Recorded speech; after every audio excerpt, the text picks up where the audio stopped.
Hi everyone. Today we're going to talk about a very interesting topic, lighting in interiors. I feel lighting is a very underestimated part of our homes and the entire design process. Although it plays a huge impact on the functionality, aesthetics and creating the right mood for the space.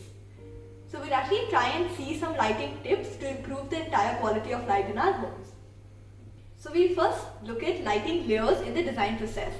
Primarily, they are categorized into three main categories: your general lighting or your ambient lighting, secondly would be your task lighting, and thirdly would be your accent lighting. To start with, your general lighting or the ambient lighting is actually the overall lighting of the space. This is what creates a uniform glow in the entire space. This usually is your normal surface lights, your recessed false ceiling lights, and what I usually do with my general lighting is I try and use dimmers to control the level of light for the space. So it actually sets the right mood depending on the function of the space. And next up would be your task lighting. So as the name speaks, this is actually a special or a more focused light for the task. So these tasks usually is like a reading, writing, working in the kitchen.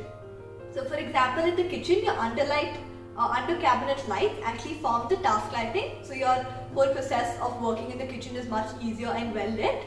Or it can be your reading lamps next to your bedside tables, which helps you read during the night with a better lighting. It can be your desk lamps. So this is basically to focus and to give you more detail on the task performed. Also, mirror lights for your grooming areas, for your vanity areas is also actually part of your task lighting. So actually placing a mirror light in your vanity space, the best location for it would be on either side of the mirror at your eye level. So this actually helps us reduce the glare and the shadow falling on the face. Next, coming to accent lighting. So accent lighting is actually my favorite. It's the designed element of the lighting layers of the space. So this actually helps us accentuate a piece of art, a sculpture, or just create a little drama in that space.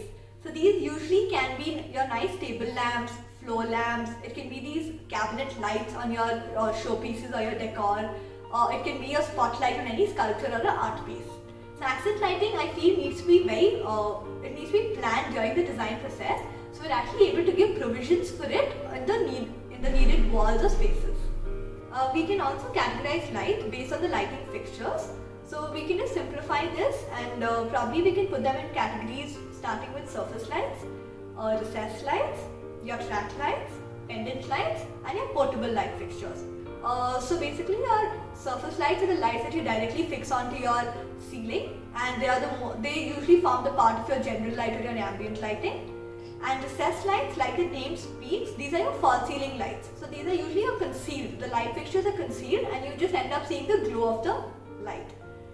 Track lights, I end up using track lights more for my commercial projects, but it can actually beautifully be used in your homes as well, and they help focus on these pictures or these art frames done on the walls.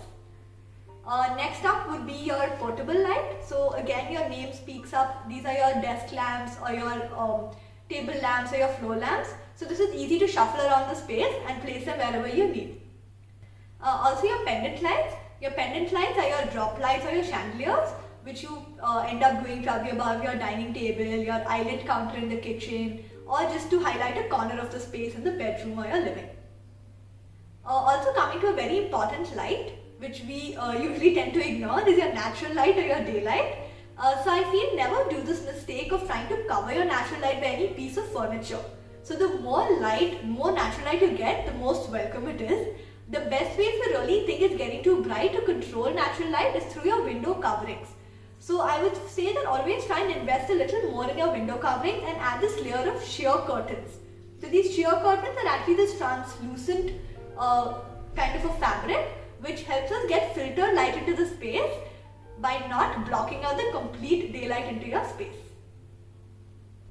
Coming to a very interesting topic is your lighting color. I think this is always a fight between the designer and the client.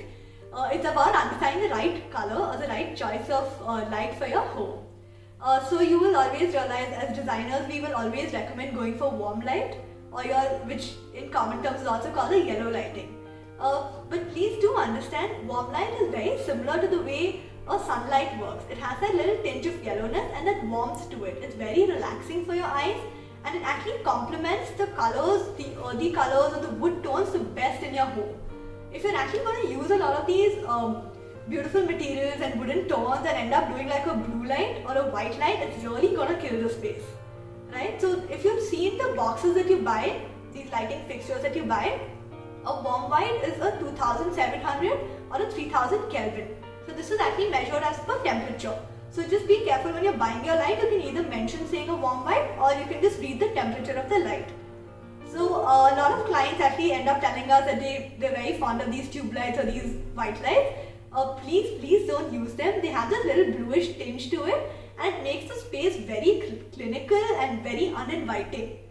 If you are very uncomfortable with using a warm yellow light, I would say the next option for you is a neutral white. So this neutral white actually has a temperature of around 4000 Kelvin, and it doesn't have the yellowness, neither the blueness of a white light. It's pretty neutral and it works well for the space. Let's look at some quick tips, the do's and don'ts of the lighting of a space.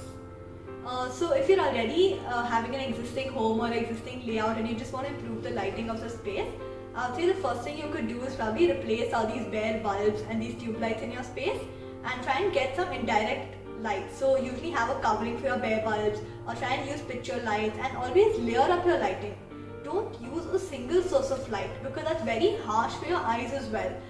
We really shouldn't go from an all bright space to an all dark space, right? So try and layer it up. Try seeing if you can add some table lamps, if you can add a floor lamp, and if you can actually create some ambient or a mood lighting to that space. Please ensure all your lighting fixtures are LEDs, and that's actually the right light to be used for your space. Another important thing for lighting is we must plan the furniture, understand the function of the space before deciding and coming to the lighting process of the house. So it's very important to actually define walls which will have your art pieces, which will have your sculptures, your decor, and actually to give provision for all the lightings well before during the design phase. Thank you so much guys, I hope this was helpful. Please let me know if you have any queries, and you can follow my work at Antrik Interiors. Thank you.